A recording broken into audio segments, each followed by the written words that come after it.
Hey, this is Matt once again. Welcome back to another episode of What's in the Box. I haven't done one of these in a long while. But figure, you know what? Had some time, do another one. So I got another box here. We got Blood Fist 1 through 4 that was sent to me a long time ago. Sad to say I still have not reviewed it after all these years. One day I will, but there's like 57 Blood Fist movies, so I definitely want to put some time in my hands. But very nice guy sent me these. And believe me, there's a lot more Blood Fist films out there. It's not just 4 of them. And what's weird about this is that I think most of these, I think the first two, they're related, but like most of these are not related. Like Don the Dragon Wilson, but he's not playing the same character. I think he only plays the same character in like maybe the first two. Oh, it's just pretty strange, but Blood Fist 1 through 4.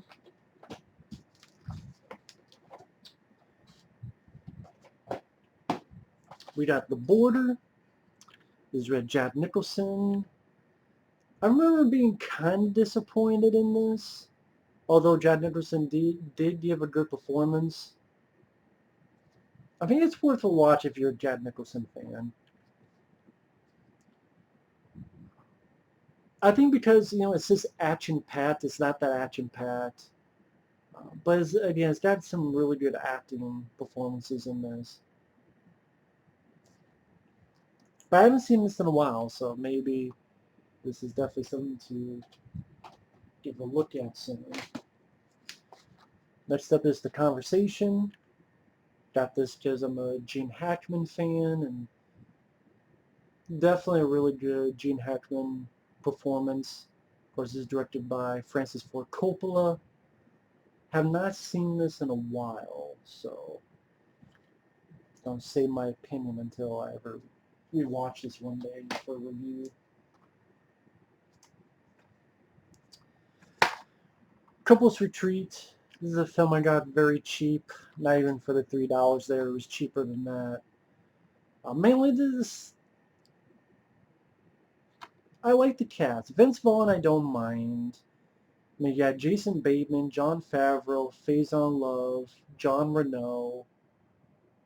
And, just to give a look and its silliness. Dave, pretty fun movie, and a film no one really talks about when they mention Ivan Reitman, the director. I mean, yeah, Kevin Kline, he's a guy who looks very much like the president. The real president dies, and they need this guy to pretend to be him. But then he really starts changing things around. But it is a comedy with a little bit of drama, but more of a comedy.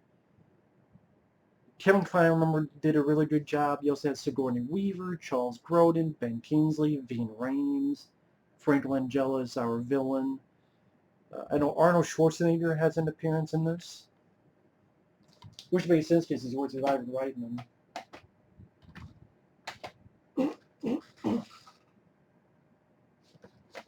Let's see. Clown, this is a film I reviewed on the channel. Good flick. If you like horror films, it's worth a look.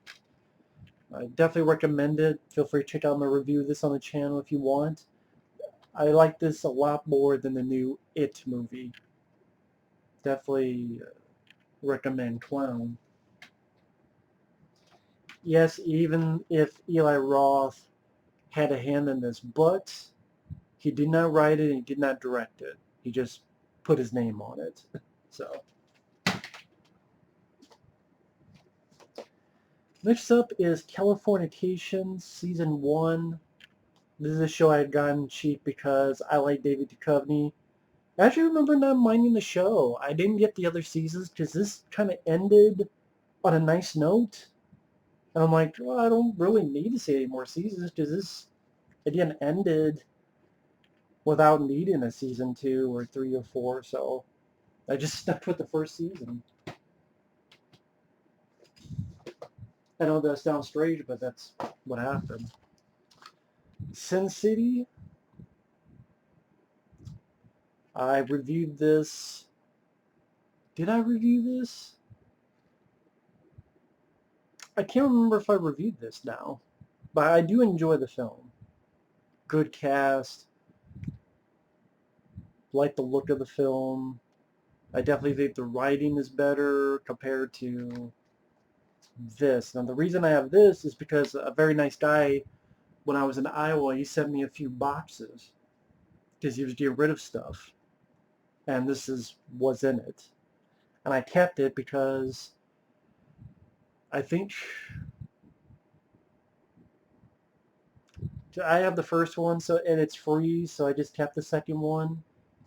I think also to look at the features. Because even if it's a film I don't like, I'm always curious about the features. And then sometimes maybe the features kind of do a subliminal message of telling you why they fucked up. Black Sheep, wanted to give this a look because of the weird concept of killer zombie sheep.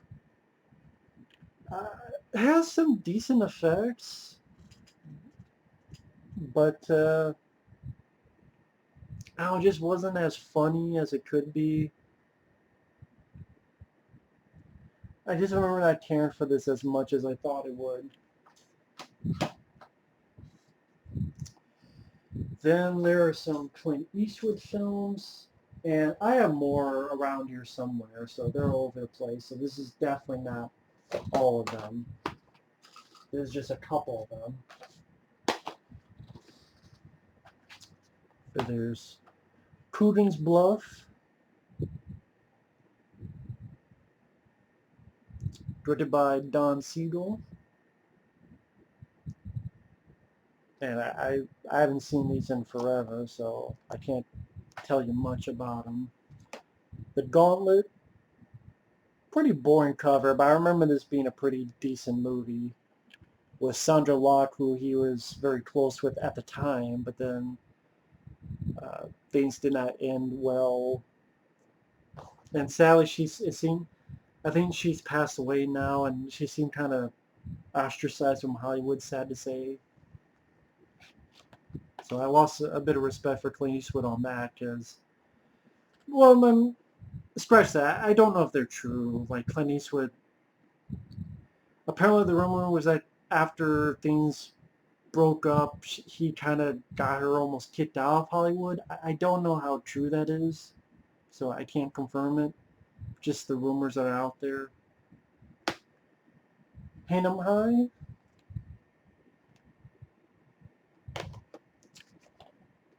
Joe Kidd. Again, I know I have a lot more of these. Pale Rider. And Two Meals for Sister Sarah.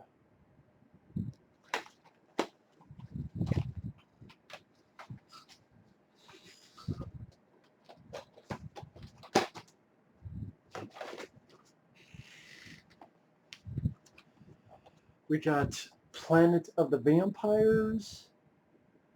The interesting thing is that this is apparently one of the inspirations for Alien. And when you see the way the environment looks, I could tell there's an influence from this movie for Alien. Just when I looked at the environments of the film, I'm like, I could see that. I remember the movie as a whole I wasn't a big fan of, but the look and atmosphere of the film I remember being pretty damn good for an older movie.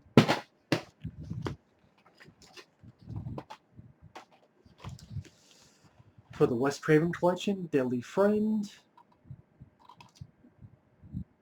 I know this got messed around a lot behind the scenes, So the film that was released was not the film Wes Craven and writer Bruce Joel Rubin wanted. Bruce Joel Rubin would actually go on to write Ghost with Patrick Swayze and Jacob Slatter with Tim Robbins. I mean, this film, it's there. It's just the problems are evident. I mean, the ending sucks ass, and that's not what Wes Craven wanted, so I feel bad for Wes. May you rest in peace. But the ending sucks ass.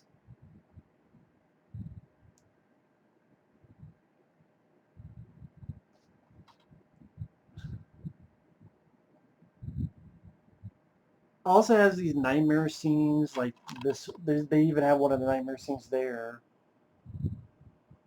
And you don't need that shit. Funny enough, the character I liked the most was this robot. This robot, for me, was the best character in the movie. When he died, it pissed me off. As stupid as that sounds. Getaway, I know this is a film that's hated by a lot of people. Now, I'll give you this much. I do not like Selena Gomez in this movie. I think she's annoying as pissing in the wind. But I enjoyed the movie. A lot of people have a problem with the action, the editing, the camera. I liked it. I thought the way it was filmed seemed a bit different, a bit unique. I liked Ethan Hawke. John Voight, mainly you hear his voice, but he's the villain. I thought it went at a pretty fast pace.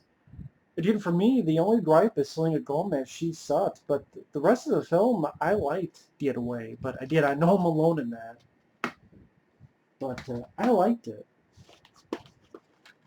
This is a film that I remember at first I'm like, I'm not sure about. But when I saw it again, I definitely had a better appreciation of it. And that's Hansel and Gretel, Witch Hunters. Definitely a film that grew better with age.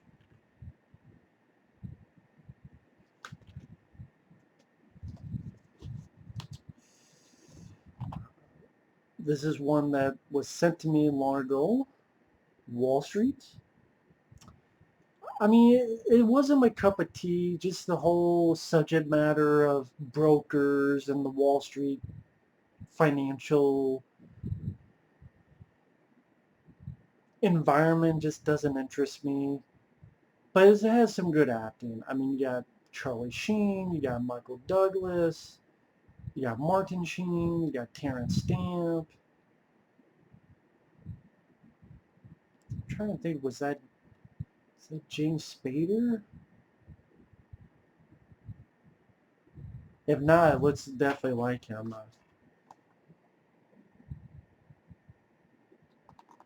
Yeah, Michael Douglas is good. Charlie Sheen is good. Yeah, Daryl Hannah, Martin Sheen, like you said, Terrence Stamp. So it's not a bad film.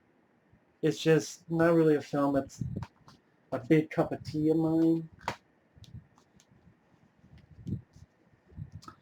While You Were Sleeping, I only got this. It was cheap. It wasn't even $3. Again, it was this place in Iowa that if you wait long enough, they'll be like half price. If you wait longer, they'll be like 50, 60 cents. So a lot of times you just wait for those. But this I got because I'm a Sandra Bullock fan. And I like Bill Pullman. I mean, the movie is there, time waster. But yeah, I like these actors and actresses. So, for what? Untraceable. Haven't seen this in a while. I remember Diane Lane being pretty good. I remember liking the idea of the film where it dealt with cyber crimes and this killer would grab people, set them up on his website, and pretty much leave the fate of each of his captives left in the hands of the public who are watching this stuff. Oh, it just seemed like an interesting idea. And like I said, I remember liking Diane Lane's performance. You also have Billy Burke, Colin Hanks. I mean, the movie as a whole, I remember being like a time waster. Not a bad film, just not a film I rewatch a lot. Up in the Air, a good dramatic, really good dramatic performance by George Clooney. Definitely one of his best ones. You also have Vera Farmiga, Danny McBride.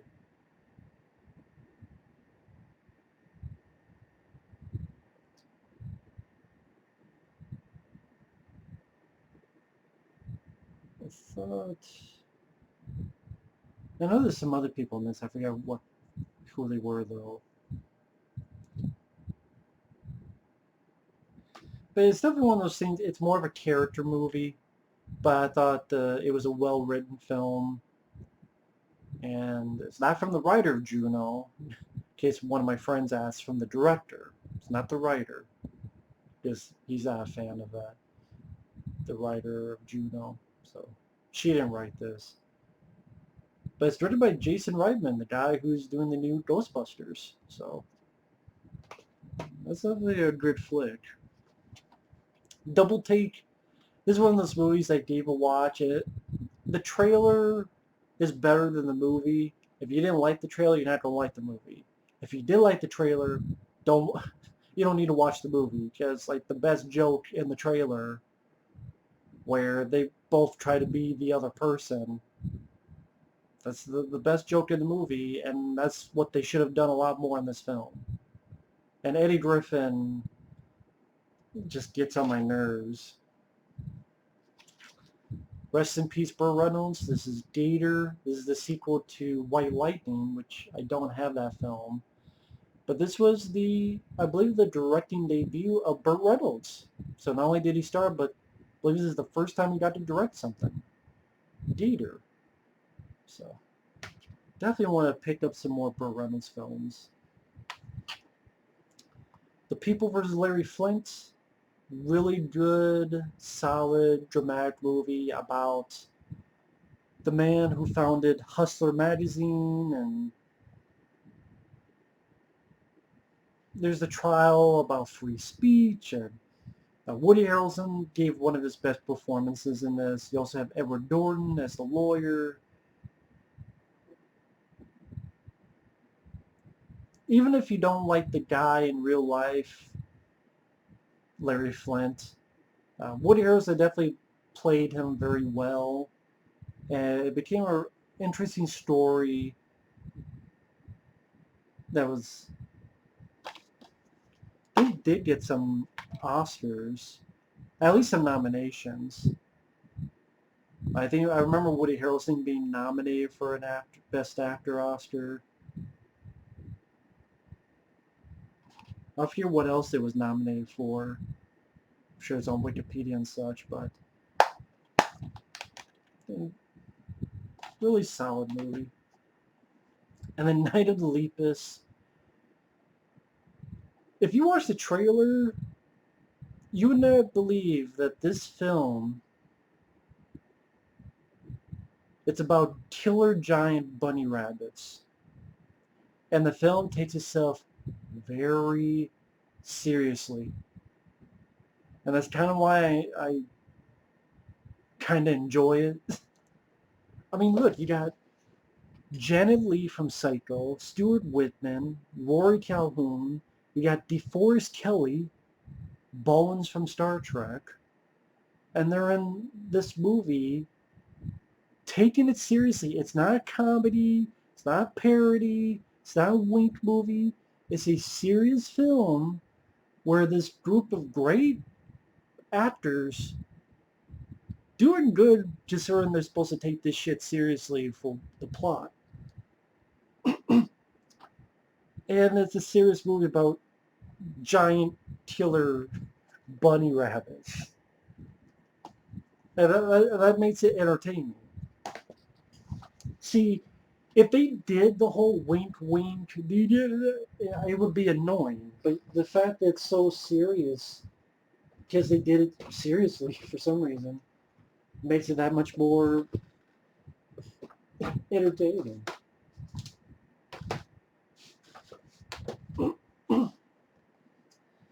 Now this is a film I reviewed already, so I Am Legend, 2-disc. I've reviewed this up on my channel. Recoil, which I think one of the writers or someone involved with this movie actually commented and wanted me to do a review of this, and I said I'd get right on it, and then I completely forgot about it. So if you're still watching, feel free to leave a comment. I'll get to that. I do remember liking this film for a direct-to-video film. Pink Floyd's The Wall, very trippy, weird, with a great soundtrack. Weird visuals. Definitely a movie that you would not see get made today. Sad to say.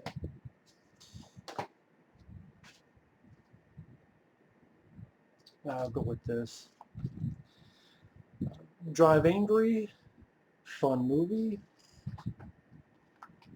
Crocodile Dundee 1 and 2, love these films. Breakfast Club, great movie. Try and go a little bit faster so it's not 2 hours long.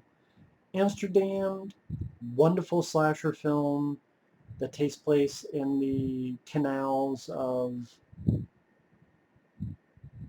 well, the canals of Amsterdam.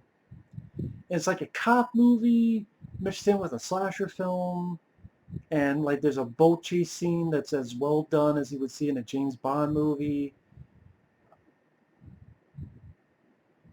Really good flick, Amsterdam. Definitely worth a look if you've never seen it.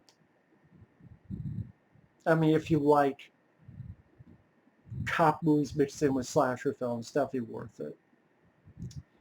ABCs of Death, which I remember being alright, although I do think the sequel is better. And I thought I had the sequel, but maybe not. I swear I did. Maybe it'll pop up soon, but that's the ABCs of Death.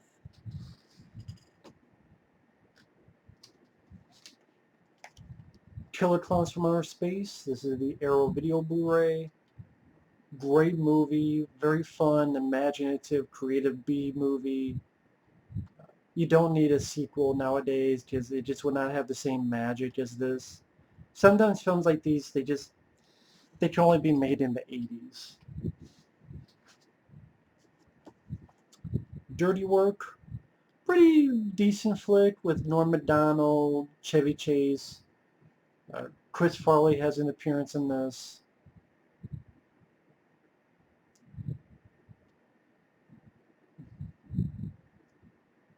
I wouldn't say I love the film, but I remember having some fun with this movie, Dirty Work. But I like Norm Macdonald. Geo Storm, it's a film a lot of people made fun of, but for a dumb popcorn movie, I thought it was fun. I like Geo Storm. It's not smart, but I like the effects, I like the idea, I like Gerard Butler, and I thought it was a fun flick. Tomb Raider, to me, the only good Tomb Raider movie. Thought the action set pieces were well executed, and I thought Angelina Jolie did a great job in the lead role. Tucker and Dale vs. Evil, one of the best films of its kind in the past 10 years.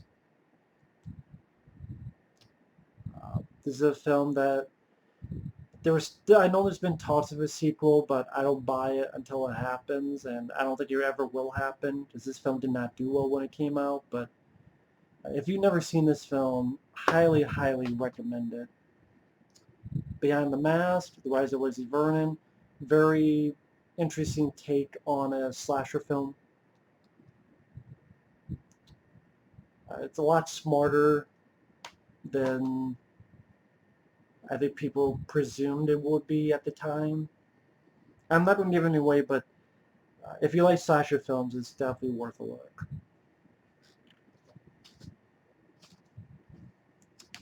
The Batman films, Batman Returns, Batman Forever, and Batman and Robin. I do have reviews of these films on the channel. the Andromeda Strain. Someone actually sent this to me and wanted me to do a review, and I did the reviews on the channel. Ended up liking this film quite a bit. I liked the way it was filmed, I liked the environment, the way it was shot, and the story kept me intrigued.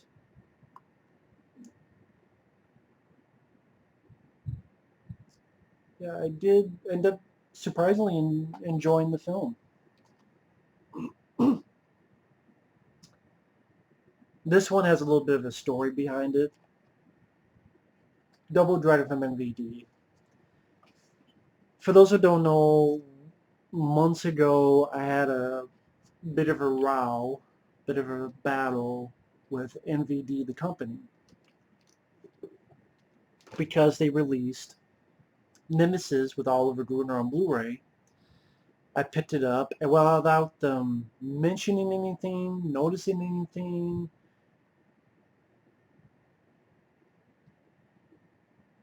not telling anything to the public, I put it in, and I'm like, well, wait a minute. This is a different version of the film.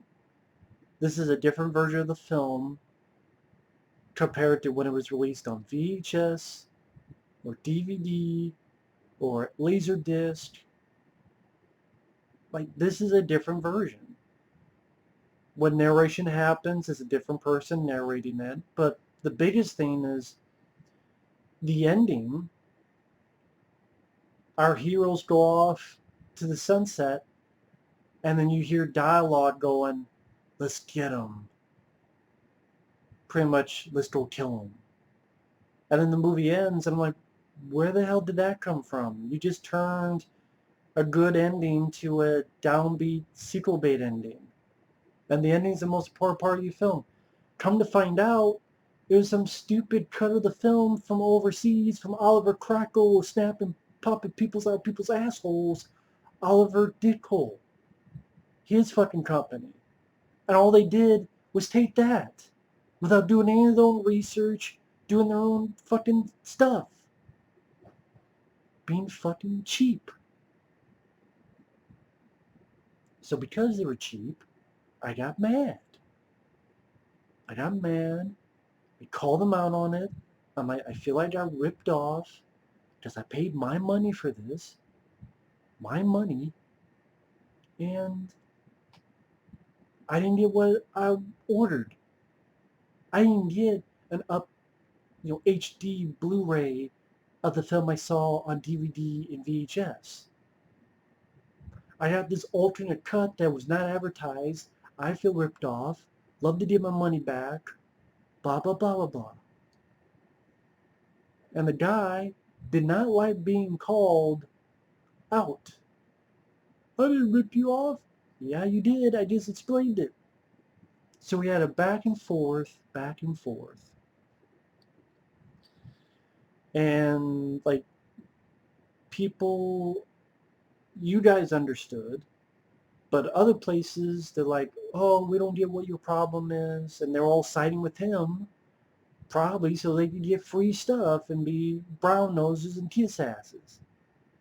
But then at the end of the day, I was on this forum. He reached out to me. He apologized. He did not have to do that.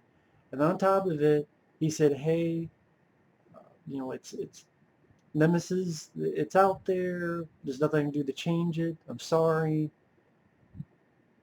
I can send you another movie. I even sent a reply. I did not do this to get a free movie. The reason I talked about it was because I love Nemesis and I want to see it on HD Blu-ray the way it was intended. And now in the future, that film, people will only see that stupid version. I know it's a teeny difference, but it's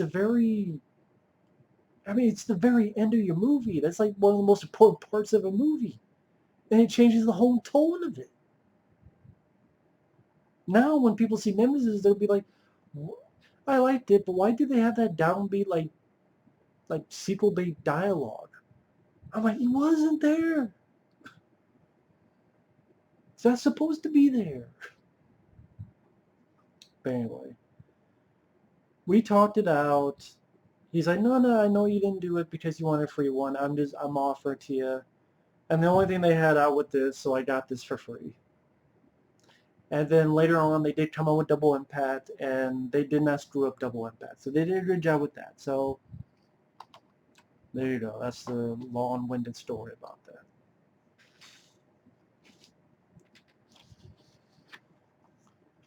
Next up, another Clint Eastwood, a 3-pack, Honky Tonk Man, Pink Cadillac, and City Heat, which I remember Burt Reynolds, he got injured very badly on this and kind of affected him for most of his career after that, sad to say.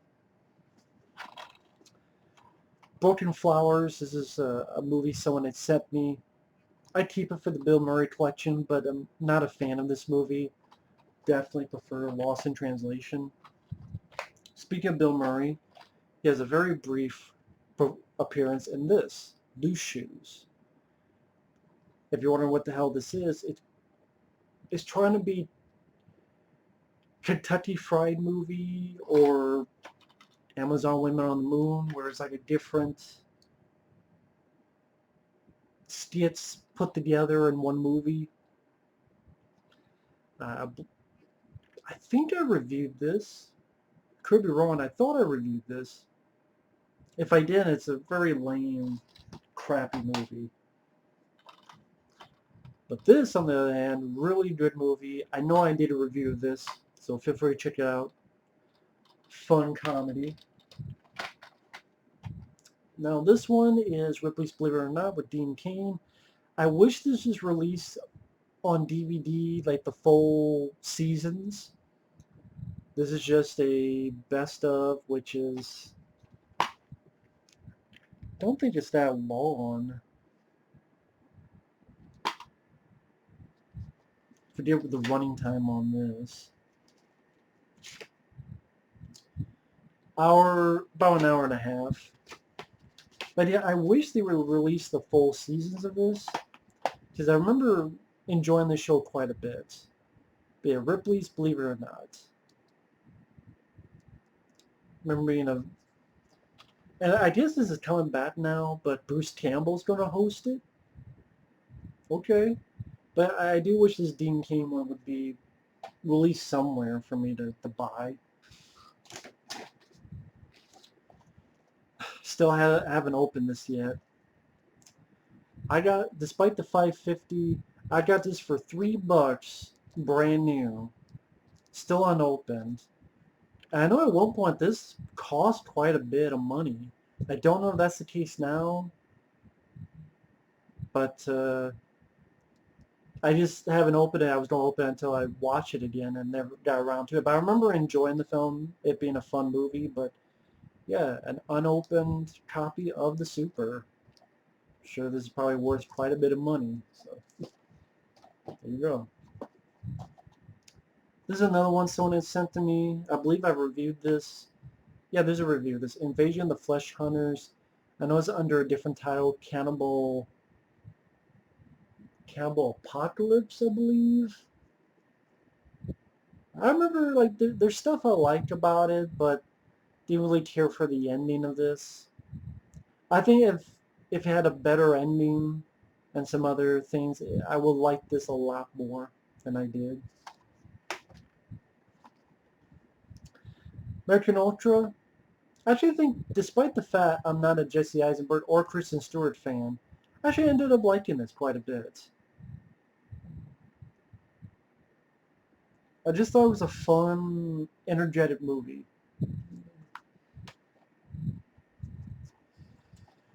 "16 Candles" for the John Hughes collection.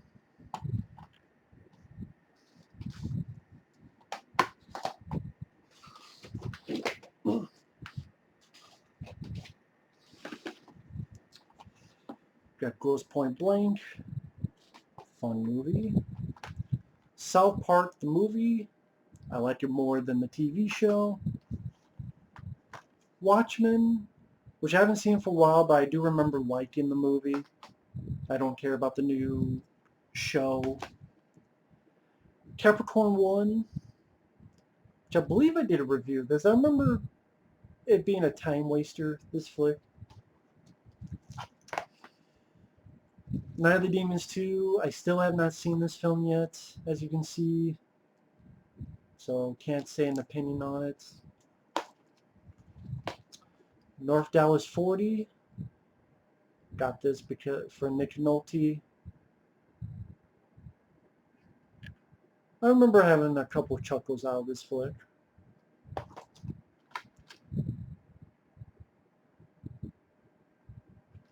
Lake Mungo, I believe I did a review of this, and it surprised me.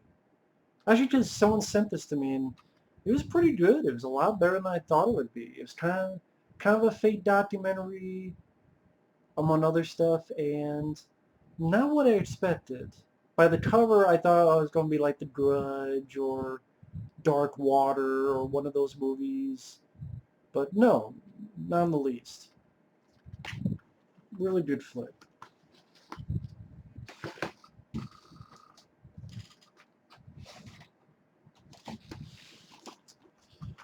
Zootopia, quite enjoyed that film. Feast, great monster movie. The sequel sucked though, but that was great. Joyride, which I think I have another one that's beaten up though with a different cover, so that's why I got this. And it does have the alternate ending, because it's the same disc. No, I'm wrong. It wasn't the same disc. Different artwork, but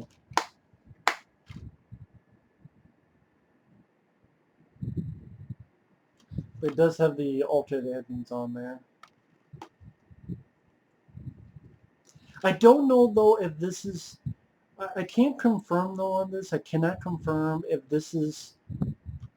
If you're able to do the branching like the older DVD, where you click on an icon, it'll just cut to whatever ending you want.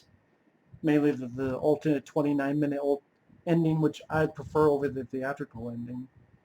So I'm not sure if this does that. Bulworth, which I remember not minding, although the ending I'm not a fan of, because you don't know if he lives or dies at the end. But the rest of it I did enjoy up to that.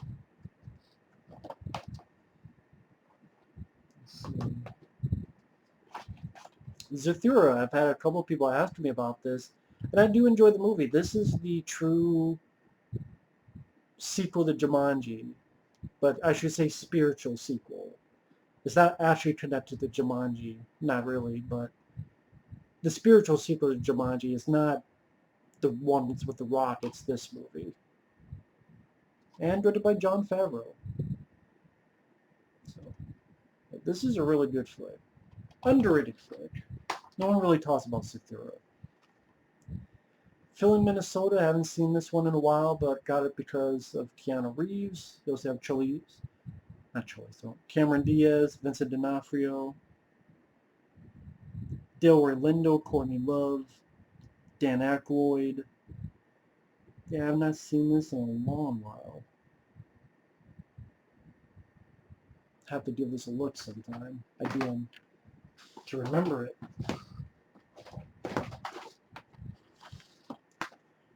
Dark City, great flick. This is Great White, the film that is banned in the U.S. because Universal sued because they said it was too much like Jaws. Thus, it still cannot get a release in the U.S., but it is released overseas. This is another great gift. But yeah, it's Great White. With James Franciscus.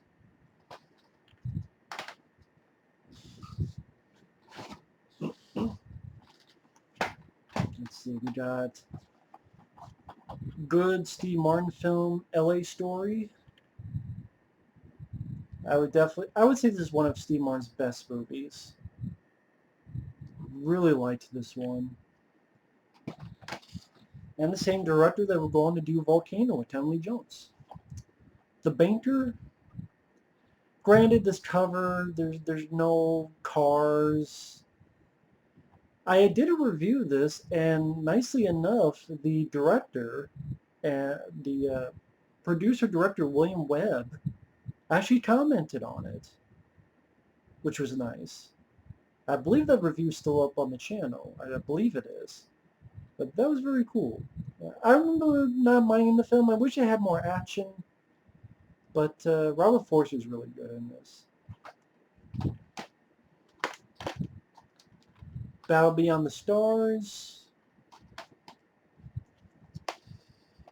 Saboteur, have reviewed this on the channel. Alfred Hitchcock film. Elvira, Mistress of the Dark. Apparently there's a Blu-ray with features on it.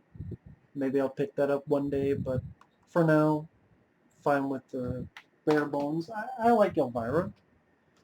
Mom and Dad Save the World. Picked this up just to give it a look because it seemed like maybe a fun, silly, over-the-top movie. It is silly.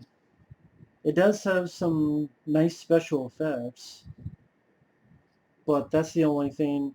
Like the creatures that you see here, the effects are fun, but the main problem is these Terry Garr and Jeffrey Jones. I mean, Jeffrey Jones, the pedophile, is your star. He does not, even before that, he did not work a leading man role. And, Terry Garr, they just did not work. I really do feel if you got different people as the leads, this would have been a much better movie. Much better flick.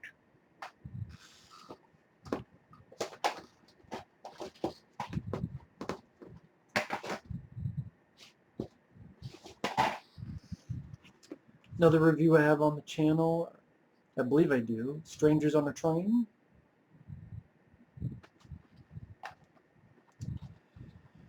Mazes and Monsters was a very young Tom Hanks. And no, none of this is in the movie. Just a stupid-ass movie. Sweeney Todd. Some of these movies I just haven't seen in a long time, so it's hard to give an opinion on them. Kiss of Death, I remember not minding this flick, mainly because of the cast. Night Moves with Christopher Lambert, Diane Lane. You also have Tom Steers. Night Moves. Video Games, the movie, doubt it because, look at that cover. That cover, really good cover. Much better than the documentary.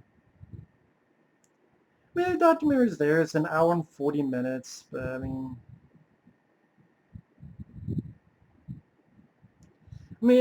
it's worth a watch, but I can't see this is something I really go back to rewatch anytime soon. Again, it's only an hour and 40 minutes, and there's not even much for features, so it's there. Given to the Greek, which I remember liking. I like Jonah Hill. I remember having fun with it.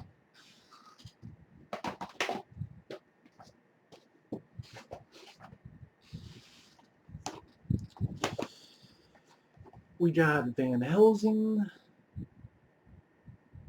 Rewatch this again. It's a pretty bad movie, especially because of the awful CGI, one of the worst Draculas on celluloid, a pussy Frankenstein monster, and awful CGI Wolfman. Like, almost on the level of American Wolf in Paris CGI. I say almost. Hugh Jackman was good, but he was the only good thing. Did a review of this on the channel. Fun movie. Kroll. Love this movie. Well, okay, I like this movie. It does have issues. I wish this weapon on the cover got used a lot. A lot more. But I still enjoy it. This is a film from my childhood. I believe I have the Blu-ray around here somewhere. Knowing, I won't give anything away, but yeah, it's be kind of trippy. Call the Conqueror, yeah, wannabe Conan, but not as good as Conan. Although I still rather watch this than Jason Mamma Mia's Conan. Kevin Sorbo should have just done a Hercules movie. It seems like a Hercules movie just trying to claw itself out.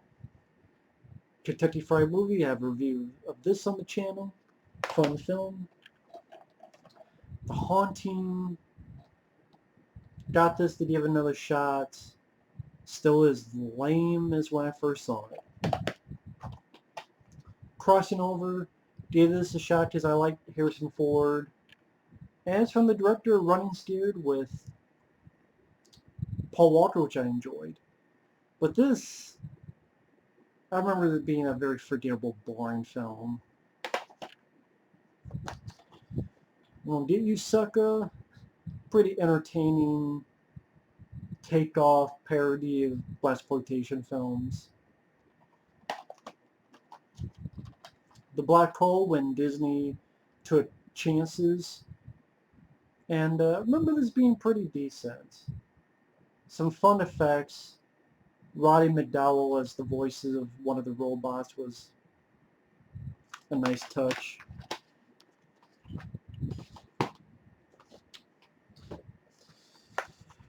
Witches of Eastwick, where you had Jack Nicholson as the devil. Hard to go wrong with that. Pleasantville, one of the only films I could deal with Tobey Maguire. I'm not a fan of To Be or Not to Be Maguire, but he did a good job in this. And this, I like the story, I like the concept of this. It's a film really no one talks about, but good flick. Role Models. This is one of those films I got cheap just to give it a look because I like Sean William Scott, I like Paul Rudd. And it's there. You know, time waster at best. Safe House. Did not mind the film. Rewatching it again. I believe I have a review of this on the channel. I know there was talks of a sequel, but nothing ever came of it.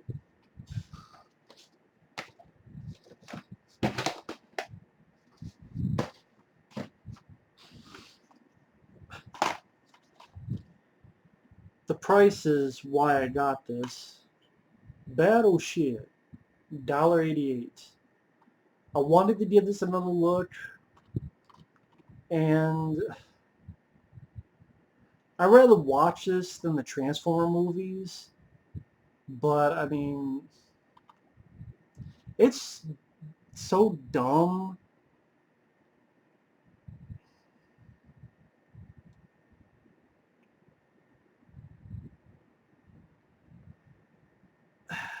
I don't know. I mean, I like the idea of having this big battle all take place in the ocean or on the ocean with battleships, because it's like a big budget sci-fi channel film, which I'd rather see than sci-fi channel movies. So I'll give it that, but maybe if Liam Neeson was the lead and not this fucking Taylor Kish.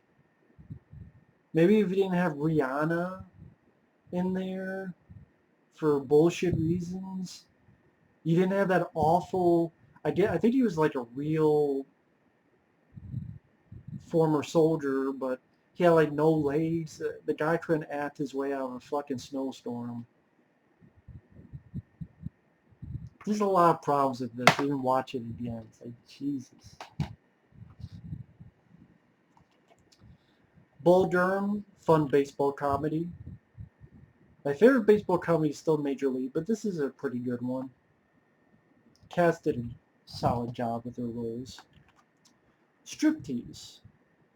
Wanted to give this look because Demi Moore I like. You also have Burt Reynolds, Armand Assante, Ving Rhames, Barbara Patrick. And overall I liked it as a time waster. I mean, Definitely better than Showgirls. I think someone sent this to me. Chappie. I think someone sent this to me. I remember, I don't care for the film, but I like this character. I love the effects. I love Sharlto Copley's voice. The effects are stunning. This character deserved a much better movie. And that's what sucks about it. The character is good of Chappie. It's just the movie around it. The stupid rapper fuckwits.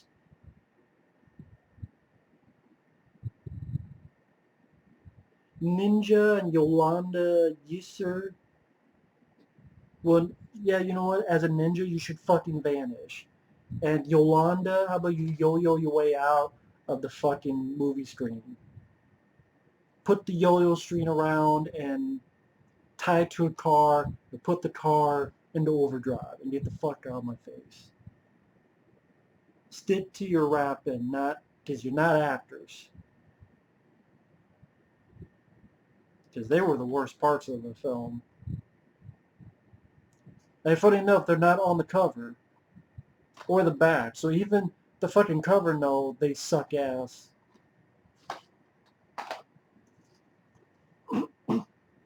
Medicine Man got this because I like Sean Connery and it's a John McTiernan film. This is not an action film and it's not much of a film. It is not spectacularly thrilling. I call bullshit on that. I mean, it's not the worst film ever, but it's just, Spy? Hey, people, I don't hate Paul Feig. Well, right now, I like The Heat and I like this film.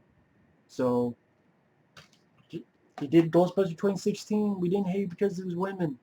We hate because it was shit. This is another one that was given to me. Lockout. Guy Pearce is great in this, but again, like Chappie, him and his character needed a better movie. It really is like Chappie in that regard. And I believe John Carpenter sued and won because this story was a bit too much like Escape from New York. I mean, this might as well have been called Escape from Outer Space. I mean, Guy Pearce was good. The rest of the movie sucked. This I got because of At Close Range. Still have not seen Colors all the way through, but I do like At Close Range.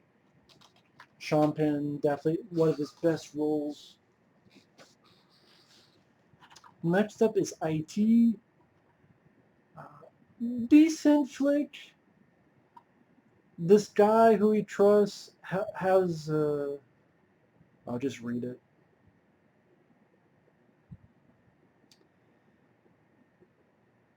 He gets this IT consultant to fix up his home, but the guy uses what he installed against Pierce Brosnan, so there's no privacy, gets Pierce and his family's personal secrets, and Pierce says, fuck them, I'm going to go after this guy.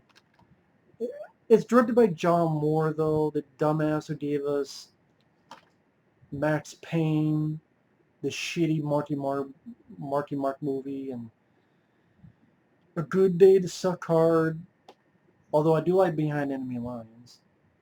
And this is, it's all right. Mainly for Pierce Brosnan. It's an all right film. I Love Trouble.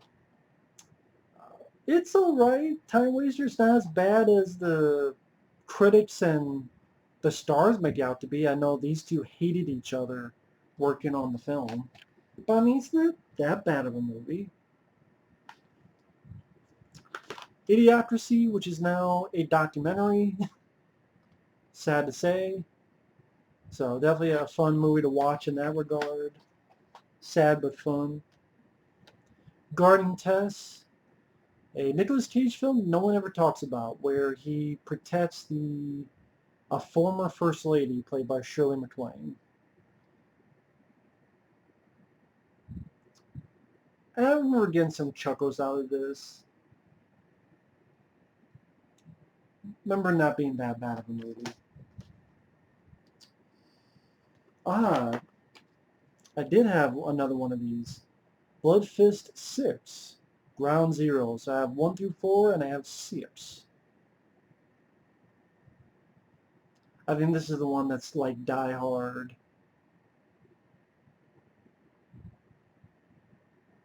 Yeah, in the tradition of Die Hard Under Siege. And see, he's not playing the same character. This time it's Nick Corrigan. That's not the same character from Blood Fist 1. Whatever. I don't know how that all works.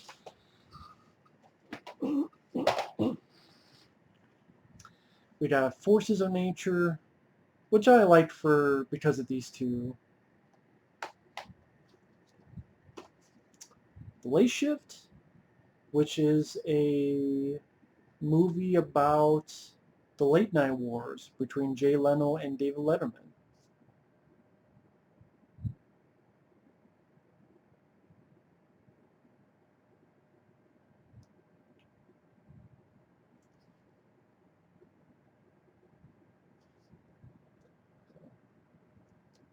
Definitely an interesting movie to watch.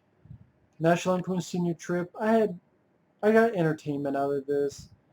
I always remember the trailer for this. I'm trying to remember what movie it was before.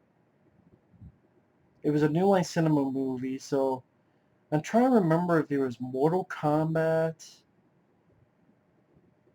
or Jason Goes to Hell or something. I can't remember what movie it was in front of.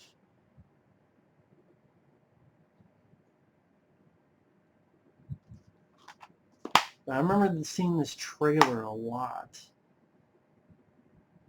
Yeah, Matt Frewer, Tommy Chong, and stars a young Jeremy Renner.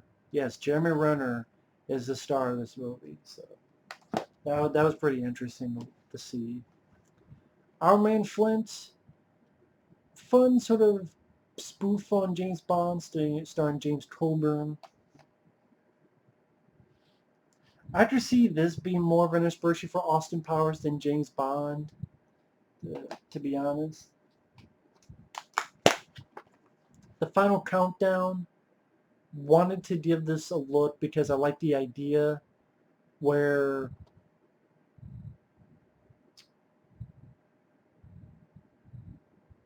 this nuclear-powered aircraft carrier, by some twist of fate, gets transported back to 1941, hours before the Japanese attack on Pearl Harbor. And then they're pretty much trying to decide, should we stop Pearl Harbor or should we let it happen? But it's much ado about nothing.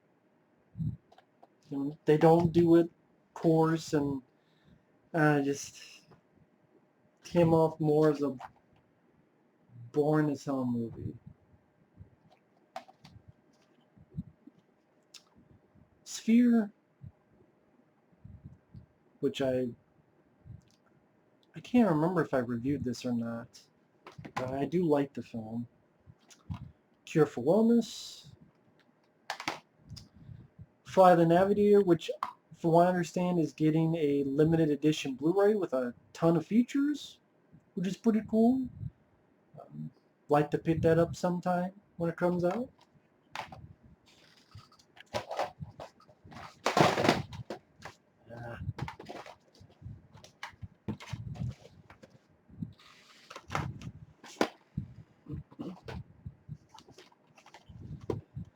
We have Paddington, which I thought was cute and heartfelt and kind of refreshing in a way.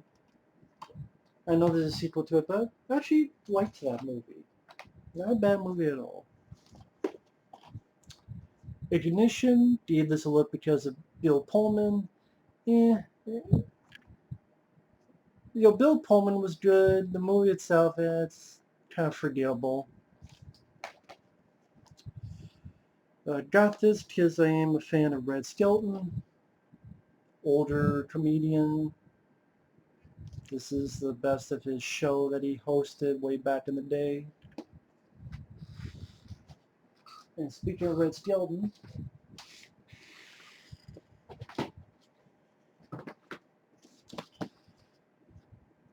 these are more of them.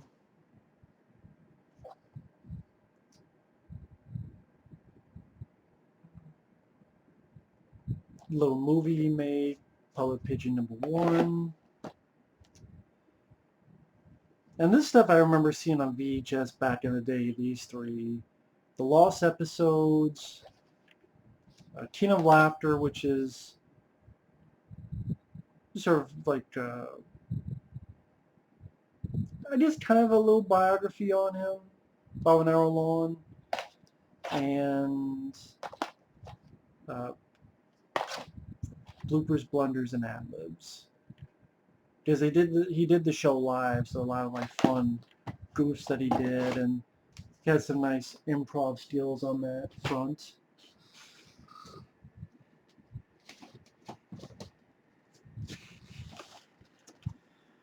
Corruptor, fuck the movie.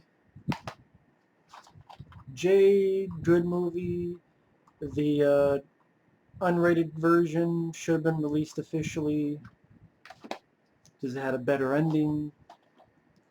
Thomas Crown Affair, I don't remember a damn thing about this movie other than John McTiernan directed it. Traitor, another film I don't remember, but I got it because I like Don Cheadle and Guy Pearce. So I have to give this movie another watch.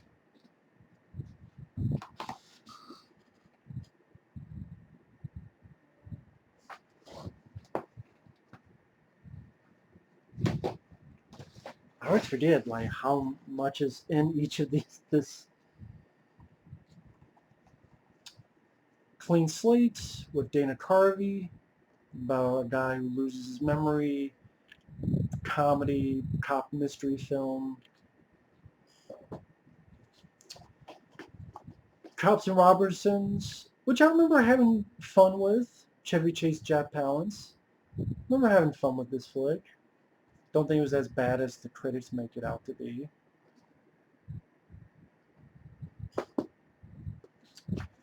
Desperate Measures. Michael Keaton's great in it, but the concept has some flaws in it, which I think I've talked about that in the past. Disclosure, really good flick. I mean, a bit too long, but other than that, this is about sexual harassment on the flip side. A woman sexually harassing a guy. And Michael Douglas is sort of the victim, and Demi Moore's the antagonist. This is a film you would not see nowadays, but that's what makes it a bit refreshing in that aspect. You also have Donald Sutherland, Dennis Miller, directed by Barry Levinson. This is a pretty good flick. Falcon Rising, decent action film, Michael Jai White. You tell by the ending, it seemed like they wanted to have more movies, which I would have been fine with. It seemed like maybe this was supposed to be a franchise, but I guess it just never caught on. But it does have some pretty good action sequences. I think it's one of Michael Jai White's better direct-to-video stuff. Firestorm, maybe with a different lead, this would have been better. But yeah, Howie Long just did not cut it for a lead action guy. The Firm, I haven't seen this in forever. Funny enough, this is a film that was very heavily praised, but no one ever talks about this movie when they talk about Tom Cruise. And this is a film with Ed Harris, Holly Hunter, Gene Hackman.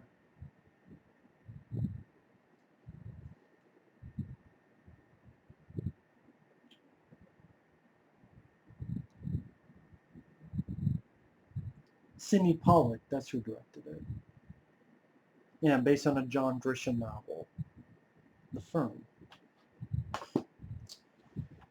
French Kiss, Meg Ryan, Kevin Kline, sort of a decent time waster, like romantic comedy. 3 Days to Kill, which, I mean, it's worth a watch. I remember not minding the film. You know, Kevin Costner, sadly, he has that raspy voice. I don't know what happened to his voice.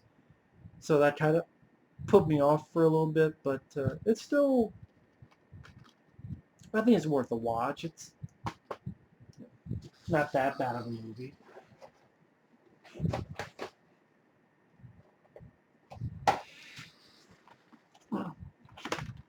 Kill Switch, got this because I liked the idea, the concept, and Dan Stevens. I like him as an actor. He was in The Guest. He was good in that. But this, the execution wasn't up to par. You tell like maybe the budget just wasn't in their grasp. Or it's kind of an ambitious movie because it's trying to be sort of a sci-fi hardcore Henry with the point of view. At least for a good chunk of the film, it's the point of view. But again, it's like they try to reach, but it wasn't in their grasp. I'm not sure how to put it, but I mean, you have a director named Tim Smith, and this is how it's spelled. If Tim Smith. Like, how do I take you seriously when it's that?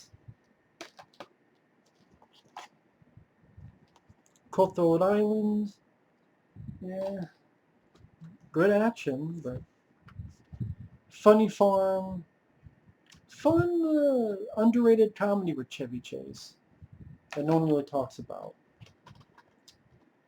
Machete Maidens, pretty much talking about the exploitations that were in the Philippines.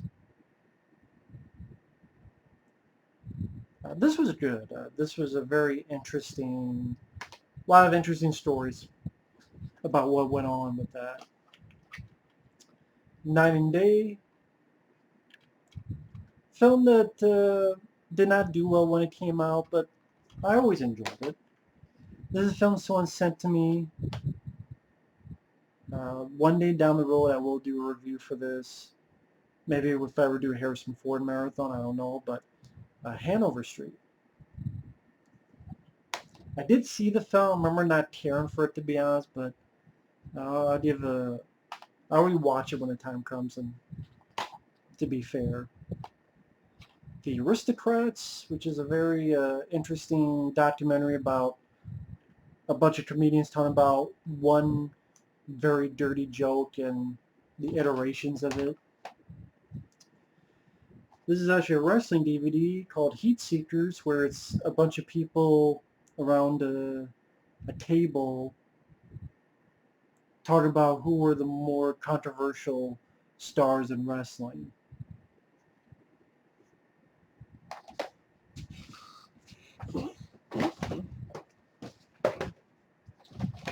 Alright. Next up we got The Nice Guys, which I did like. I liked the film. I liked these two guys. I thought it was a pretty fun flick. I have not seen the sequels, but I do remember liking this film, How to Train Your Dragon. King Kong Escapes.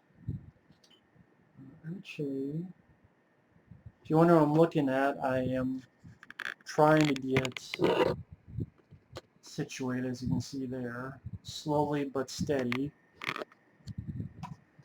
I think I put King Kong around me somewhere. Yeah. So let's save that for that.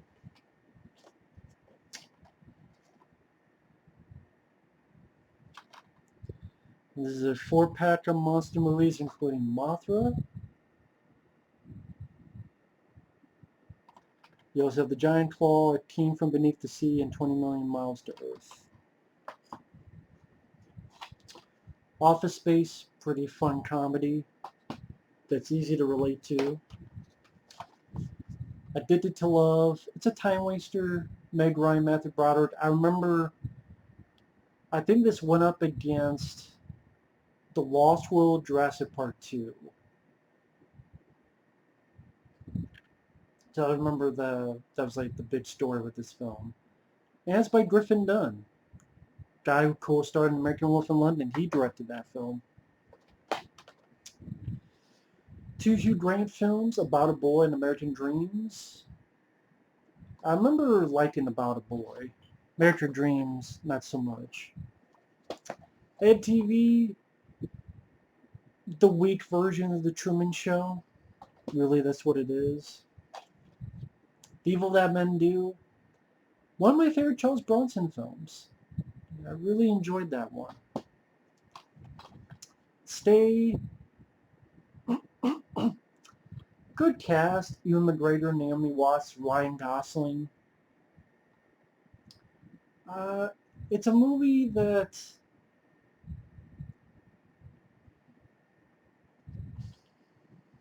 I don't know how to describe it. I would say in feel is trying to be a bit like Jacob's Ladder. It doesn't quite pull it off. I remember not hating the film.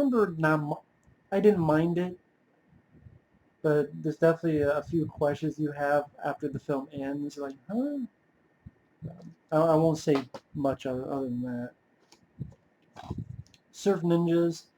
I tried to give this another look. It was fucking awful. I hated this movie. I'm a guy that loves Ninja Turtles 2 CPUs with no guilty conscience, but this movie I can't do it. Project Almanac. This is a found footage film, which was alright.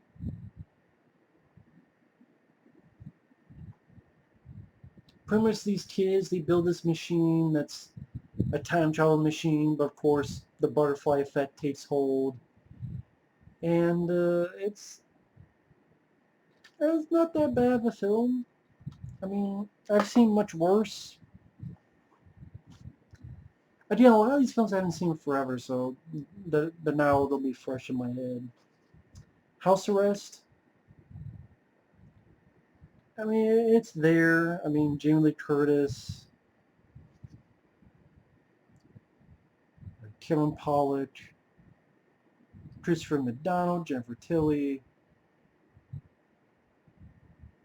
The idea is these kids, all their parents are going through trouble, so they lock them in the basement, and it's there. Looney Tunes Back in Action. Really enough, I mean, I guess this is more in tone with the show than Space Jam, but I like Space Jam more than this. I don't know how that works, but Flatliners is definitely a film I want to get on Blu-ray sometime, because I do enjoy the film. Yeah, this is definitely the better cover. Love that cover. This is just stupid. But I like the movie. Fuck the remake.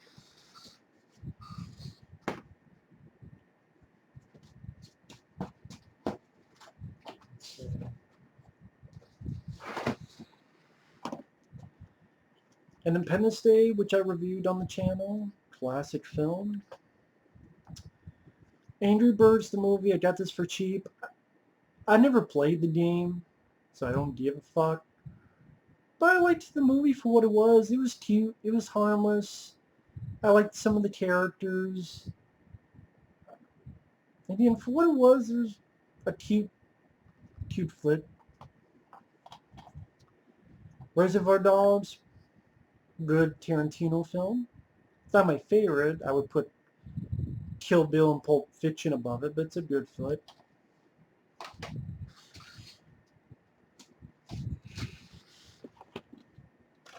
Jumper, got this to give another shot, and it still sucks. I like the idea about people who can teleport, but the bad thing is you got Hayden Christensen, the star in it. That was your big mistake. And yes, this is yet another film with Samuel L. Jackson in it.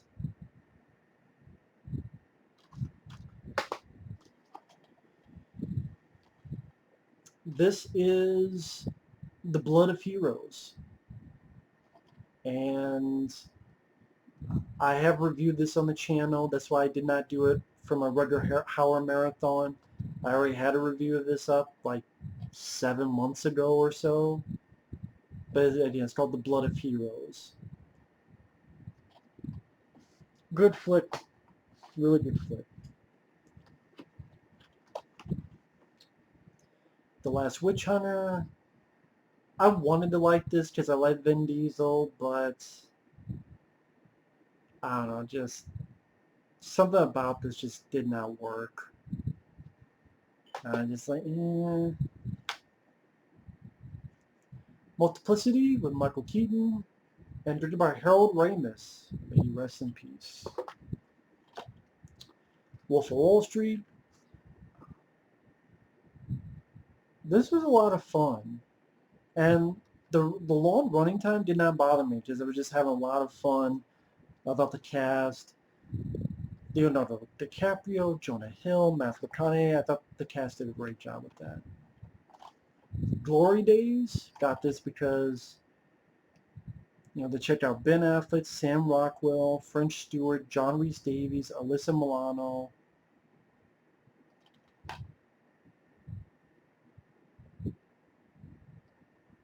And I'm like, what is this movie? Glory Days.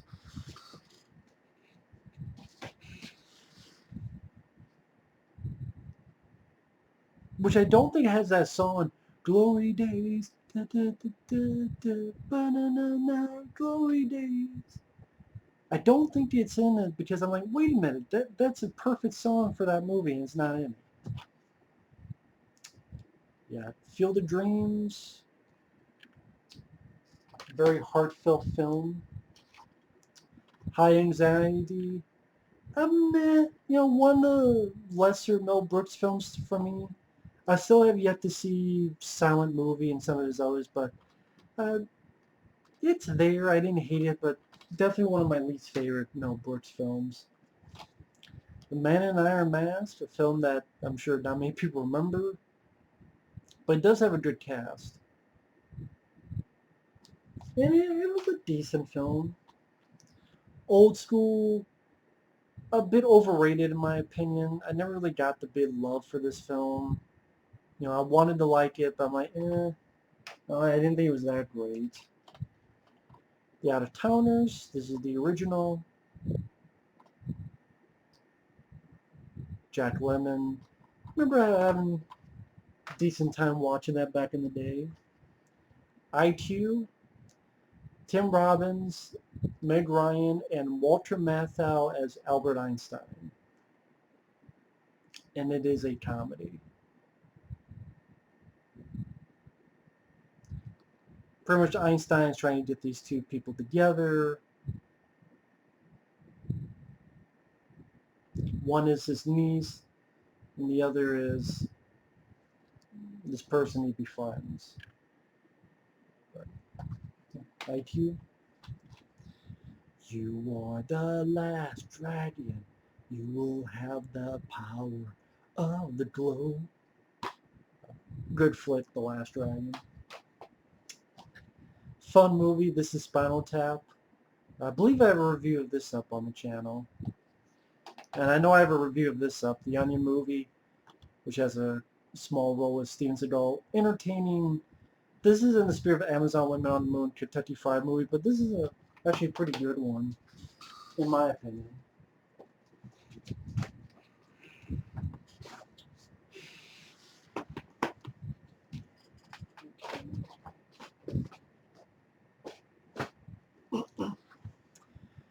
You Don't Know Jack, where Al Pacino plays Jack Kevorkian, which was pretty neat to see that. This is done for HBO.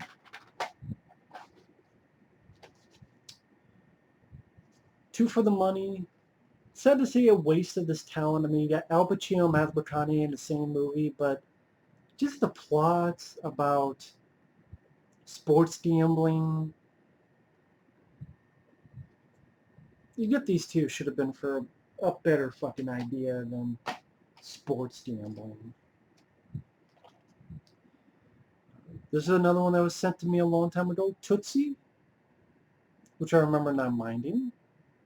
Has a supporting role with Bill Murray in it. Sunshine, even though, I mean, you could call it a downer ending, but in a way it's not because they succeeded their mission, but it's a good film, Sunshine.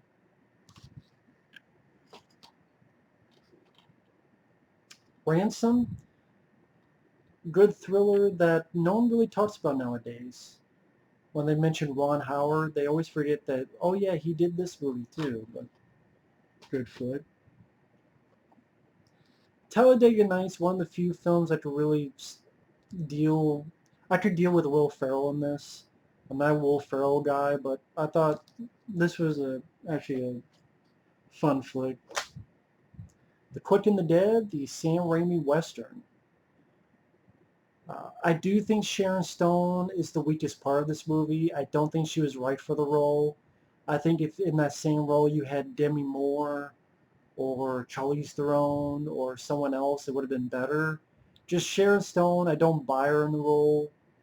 But the rest of the cast does a good job, and Sam Raimi's direction is gives it a unique feel to it. Woodsy and Gilbert Grape, a very nice drama with Johnny Depp and Leonardo DiCaprio.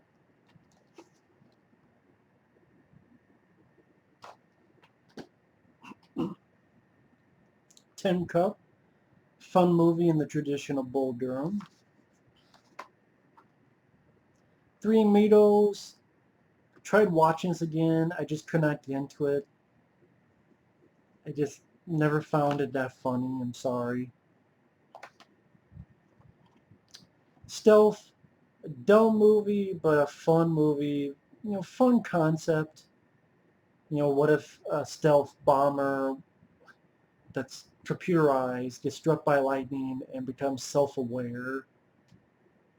It just, it makes me smile that they spent all this money on such a B-movie concept, and I kind of enjoy when they do that stuff. I do. So I Married an Axe Murderer. To me, one of Mike Myers' best movies, and I wish Mike Myers did more movies like this where he just played a normal guy. You know, I love Wayne's World. I like some of the Austin Powers films, but just play a regular guy. But this film bombed so badly, I guess that's why he didn't.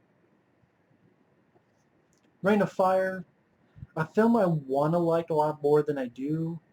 Because I do like these two. I like the concept of dragons and modern times, you know, wiping humanity out, and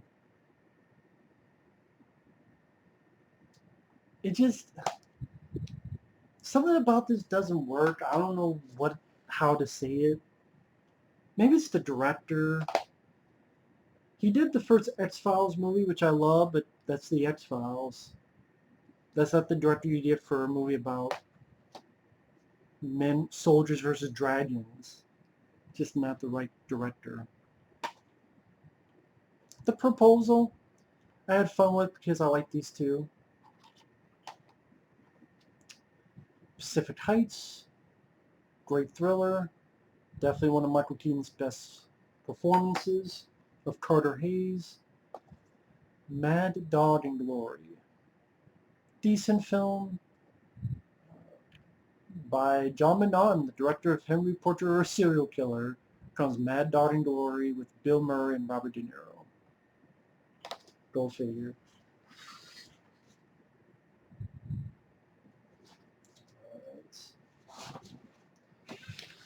We got the Blu-ray of Taxi Driver. Great flick. Cup of Thunder, very, very fun movie.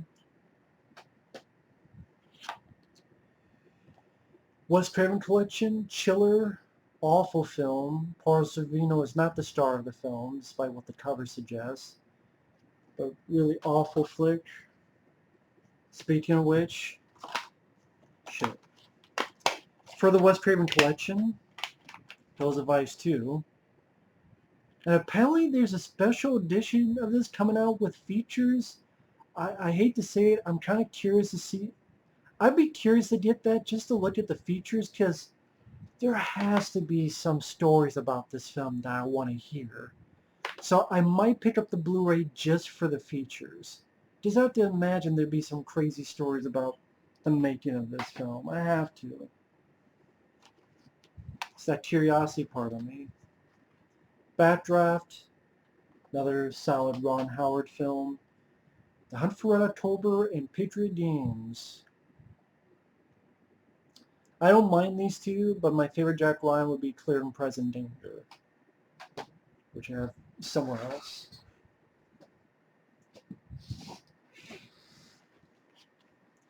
Weird Science.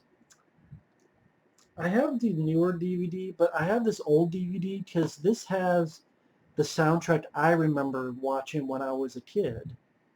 Now, anytime this movie comes out on Blu-ray, it has the theatrical soundtrack where songs like Pretty Woman, Walking Down the Street, or the Rocky theme at the end of the movie. That was stuff in the theatrical cut, but when they released it on home video, they didn't get the rights to those, so they just used the Weird Science music. But that's what I remember, and that's what I prefer in those scenes. So it has that. Also, there's one line where Anthony Michael Hall's talking about, titties. If you get more than a handful, you're risking a spring ton. That's like cut or muted in certain newer DVDs. I don't know why, but it's not in this. So this is the Image Entertainment DVD, and this I wanted this, so I'm glad to have this. I have the newer DVD somewhere because it has features. Music and lyrics. I don't mind Hugh Grant as an actor, so I wanted to give that a look. Murder by Numbers. I like Sandra Bullock, and you also have Ryan Gosling, so wanted to give a look because of that. Mac and Me, because of how infamous it is. I know there's a Blu-ray, but nah, I'm not paying 20-some bucks for a Blu-ray of Mac and Me. That piece of shit. Lincoln Lawyer, really good performance by Matthew McConaughey. Bad News Bears, the remake with Billy Bob Thornton. I remember this being a fun show. Ugly Americans. This is only volume 1. I definitely want to get the other volumes.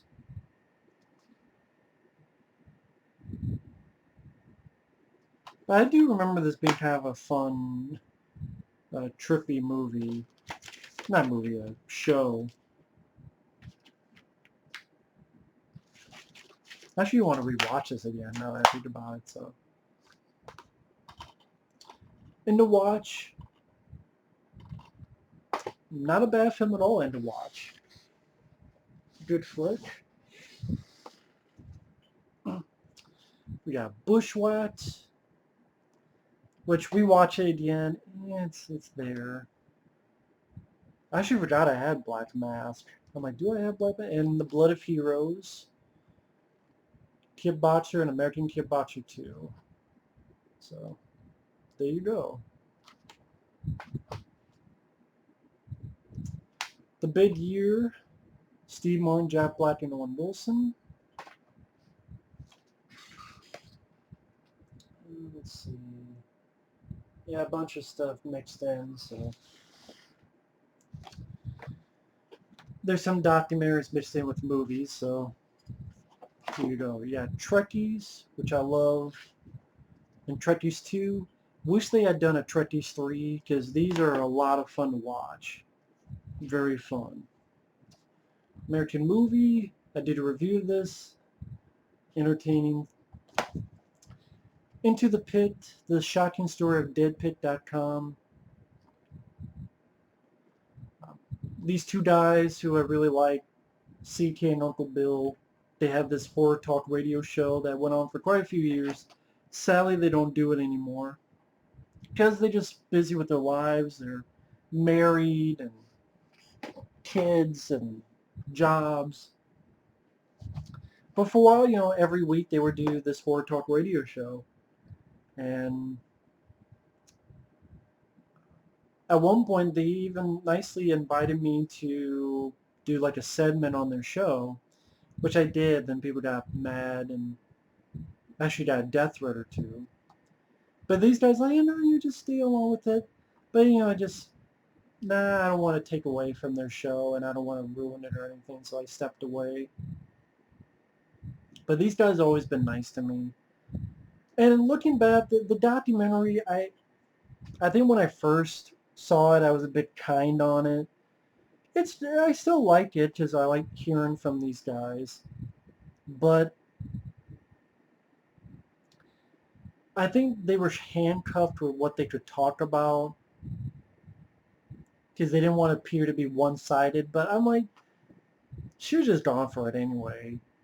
Like their battles with Fangoria and how, really enough, as these guys started, then they started Fangoria Radio with Dee Snider.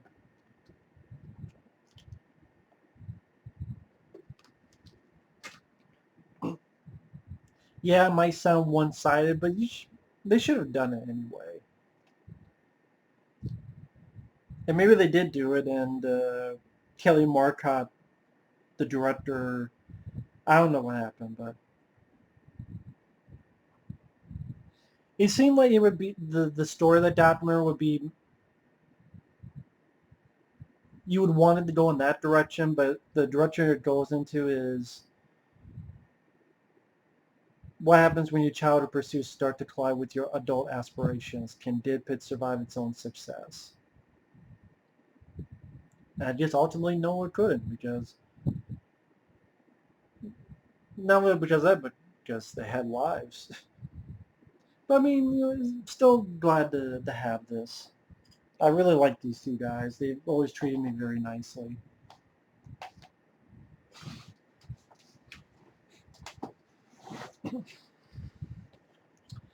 More Brains, a Return of the Living Dead documentary.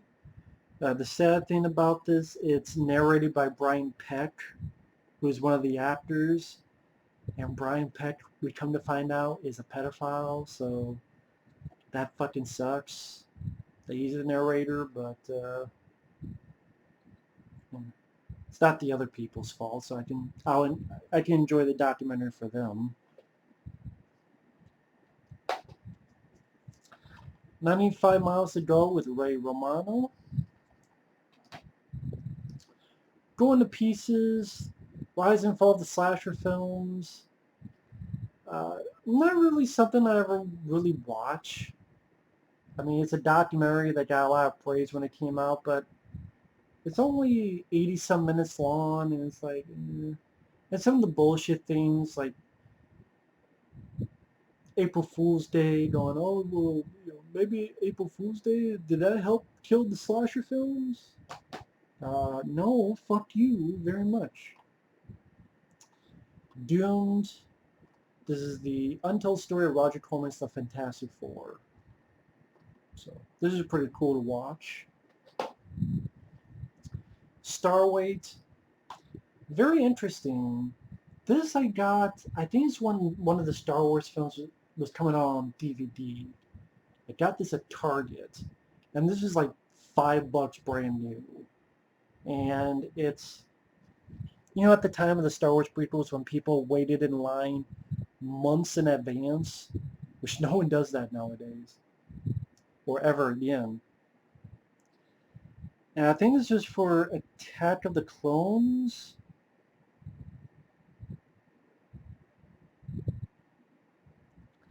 And pretty much the documentary crew hung out with these people for 6 weeks, month and a half, and just all that happened during that time. So I thought it was a really interesting slice of life, Starweight. Really enjoyed that. Tales from the Dark Side, the movie, an anthology film. Adjust Your Tracking, the untold story of VHS collecting.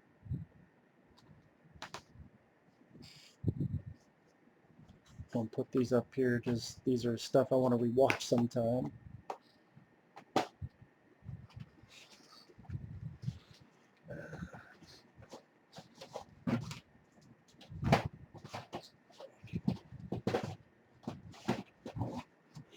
Alright. Into near the end. Close Range. Remember this being a pretty badass direct-to-video action film. Never understood the low ratings this film got. Straightforward action-packed movie. Scott Adkins did a good job, so didn't understand them. Little Monsters. Watch this again. Didn't really care for it. Howie Mandel's character really annoyed the hell out of me. Her Alibi.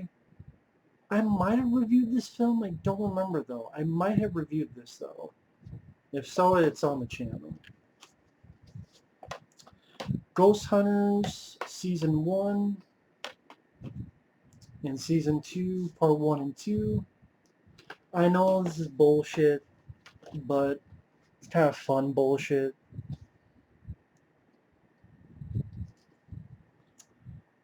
Bachelor Party 1 and 2. 1 was fun. 2 sucked ass.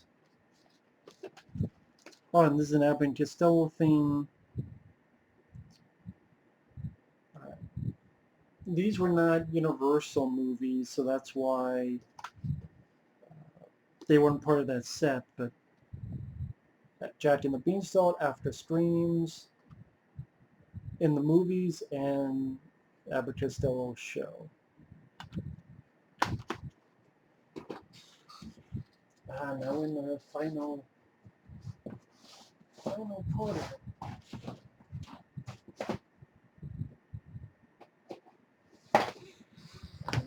We got some of these will be Roddy Piper films, like Last to Surrender, pretty decent flick. Rest in peace, Roddy Piper.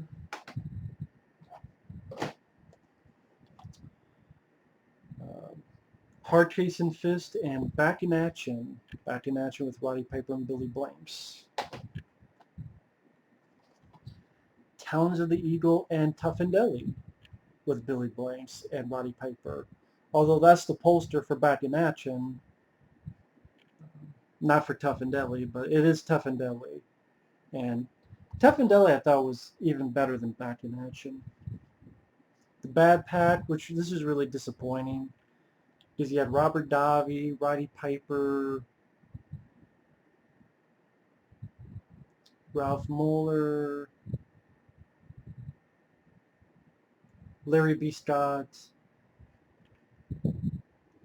Kind of reminds you of the Expendables, right? Go figure.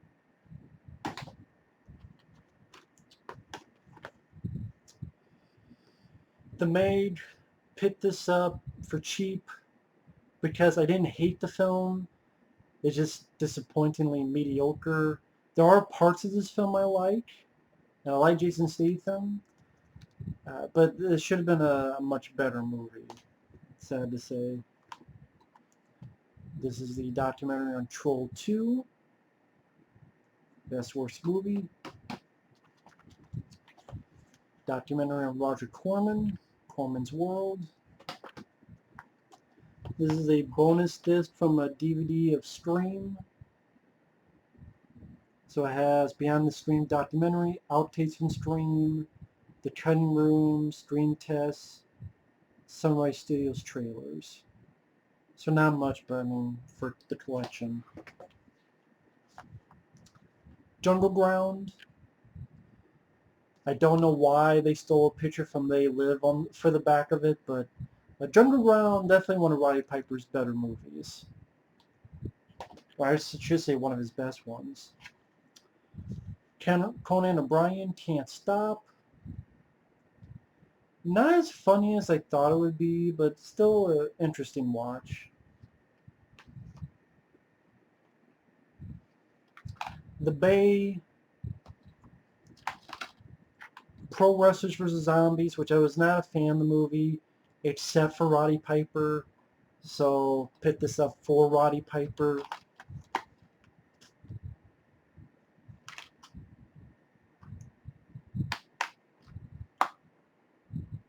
I miss Roddy Piper. I mean, he was the only good thing in this. The thing about this movie, like I ranted on, the sound quality is awful in the movie. And I think one of the makers of the film saw the review and they said, yeah, something about the audio got lost or damaged. Like got damaged and then they had to go in. They just, really bad audio. But Roddy Piper is the only reason to watch that. And since he's no longer with us and I'm a fan, I'm glad to have it and watch it. Just fast forward to him.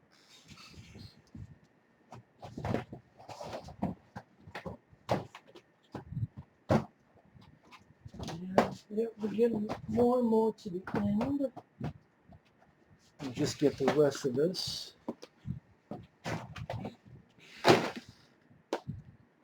Okay, we got Slice and Dice, the slasher film forever. This is a very nice gift long ago from a nice person on Facebook.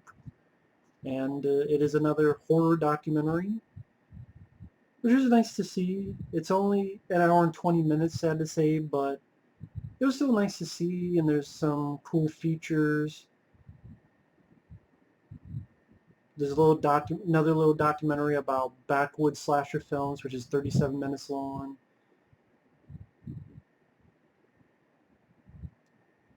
Over 20 movie trailers.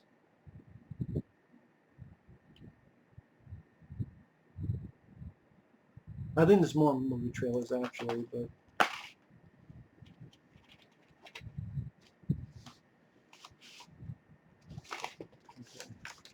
and it has a cool cover too. I mean, yeah, I admit that's a pretty damn good cover.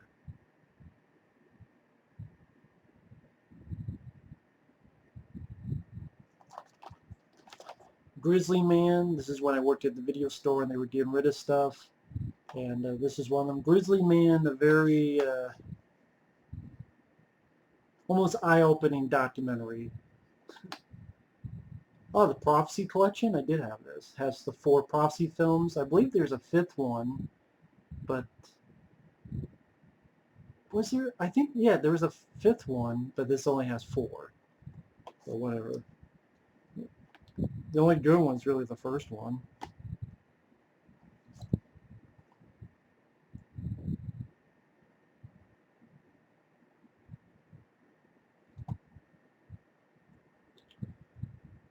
Funny enough, I don't think this has Prophecy 2.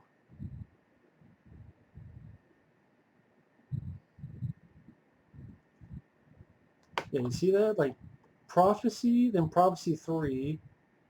So it doesn't have Prophecy 2, but it has 1, 3, 4, 5. What does that work? Oh, this is my old DVD Waterworld, which I don't need because I have the Blu-ray of it. So, yeah, I don't need that anymore. 2 Guns, wanted to like, but just didn't give it. Mark Wahlberg. This is the Airport Collection. It has all the airport films.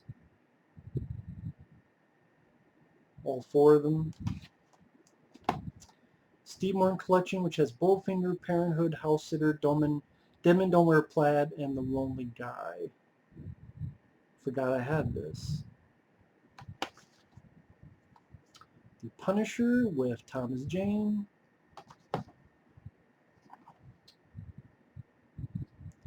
Documentary on the Greatest of the Lost Ark, the adaptation. It's this fan film that these kids made throughout the summers in the 80s. And good documentary on that. Hell Comes to Fraud Town. I believe I have the Blu-ray of this now, but keep the DVD of this. Behind the Planet of the Apes. Nice documentary on the Planet of the Apes movies. The Omen Legacy, documentary on the Omen films.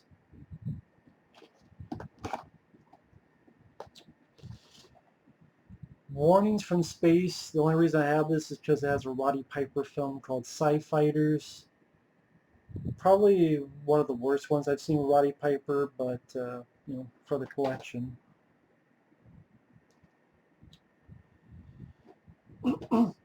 Another VHS documentary, Rewind This. And I realize there's actually a couple other VHS documentaries which I want to pick up sometime. I found them on Amazon, so I'll pick them up one day. Because I really like Rewind This and Adjust Your Tracking. Not Quite Hollywood, which is a documentary on the exploitation films in Australia. It's a documentary on Superman. When Superman Returns was coming out, they made this. The Psycho Legacy, about the Psycho films. And Boogeyman, the killer compilation, which in all respects this is pretty much useless nowadays, but I keep it because I like the cover. That's a really good cover. And Robert Englund does commentary over these clips, which that was cool. Cool novelty. Other than that, still took a long while, but there you go. That's what these things they do. But thanks for watching. Take care, and we'll see you later in another video. Bye-bye.